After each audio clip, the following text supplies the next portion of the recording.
drone at a car in Kabul. It was parked in the courtyard of a home, and the explosion killed 10 people, including 43-year-old Zimari Ahmadi and 7 children, according to his family.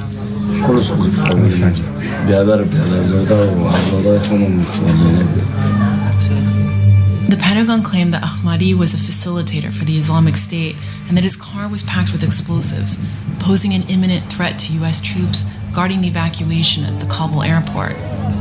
The procedures were correctly followed, and it was a righteous strike.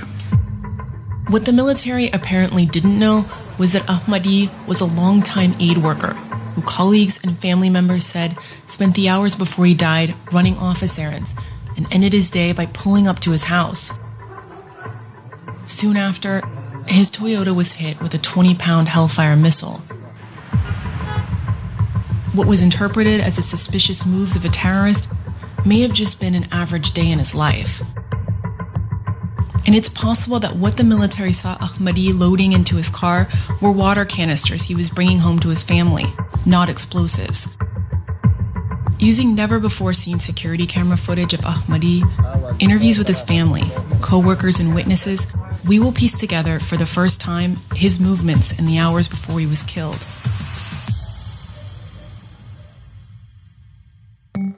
Zimari Ahmadi was an electrical engineer by training. For 14 years, he had worked for the Kabul office of Nutrition and Education International.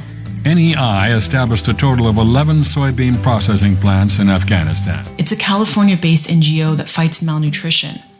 On most days, he drove one of the company's white Toyota Corollas, taking his colleagues to and from work and distributing the NGO's food to Afghans displaced by the war. Only 3 days before Ahmadi was killed, 13 U.S. troops and more than 170 Afghan civilians died in an Islamic State suicide attack at the airport. The military had given lower-level commanders the authority to order airstrikes earlier in the evacuation, and they were bracing for what they feared was another imminent attack.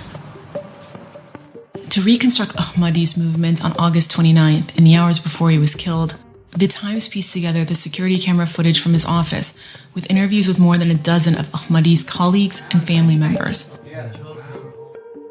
Ahmadi appears to have left his home around 9 a.m. He then picked up a colleague and his boss's laptop near his house. It's around this time that the U.S. military claimed it observed a white sedan leaving an alleged Islamic State safe house around 5 kilometers northwest of the airport. That's why the U.S. military said they tracked Ahmadi's Corolla that day. They also said they intercepted communications from the safe house, instructing the car to make several stops. But every colleague who rode with Ahmadi that day said what the military interpreted as a series of suspicious moves was just a typical day in his life. After Ahmadi picked up another colleague, the three stopped to get breakfast, and at 9:35 a.m., they arrived at the NGO's office. Later that morning, Ahmadi drove some of his co-workers to a Taliban-occupied police station to get permission for future food distribution at a new displacement camp. At around 2 p.m., Ahmadi and his colleagues returned to the office. The security camera footage we obtained from the office is crucial to understanding what happens next. The camera's timestamp is off, but we went to the office and verified the time. We also matched an exact scene from the footage with a timestamped satellite image to confirm it was accurate. At 2:35 p.m., Ahmadi pulls out a hose, and then he and a coworker fill empty containers with water. Earlier that morning, we saw Ahmadi bring these same empty plastic containers to the office. There was a water shortage in his neighborhood, his family said, so he regularly brought water home from the office. At around 3:38 p.m., a colleague moves Ahmadi's car further into the driveway. A senior U.S. official told us that at roughly the same time, the military saw Ahmadi's car pull into an unknown compound 8 to 12 kilometers southwest of the airport. That overlaps with the location of the NGO's office, which we believe is what the military called an unknown compound.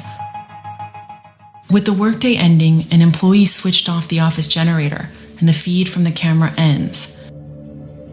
We don't have footage of the moments that followed. But it's at this time, the military said, that its drone feed showed 4 men gingerly loading wrapped packages into the car. Officials said they couldn't tell what was inside them. This footage from earlier in the day shows what the men said they were carrying. Their laptops, one in a plastic shopping bag. And the only things in the trunk, Ahmadi's coworker said, were the water containers.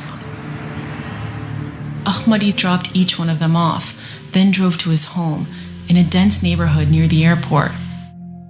He backed into the home's small courtyard. Children surrounded the car, according to his brother.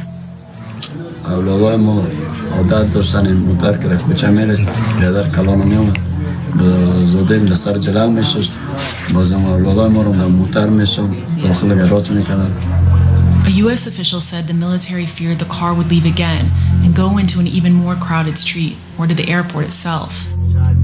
The drone operators, who hadn't been watching Ahmadi's home at all that day, quickly scanned the courtyard and said they saw only one adult male talking to the driver and no children.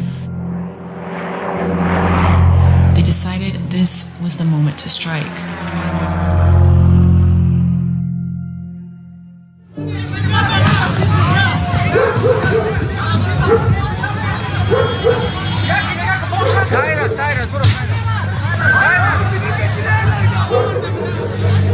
A U.S. official told us that the strike on Ahmadi's car was conducted by an MQ-9 Reaper drone that fired a single Hellfire missile with a 20-pound warhead.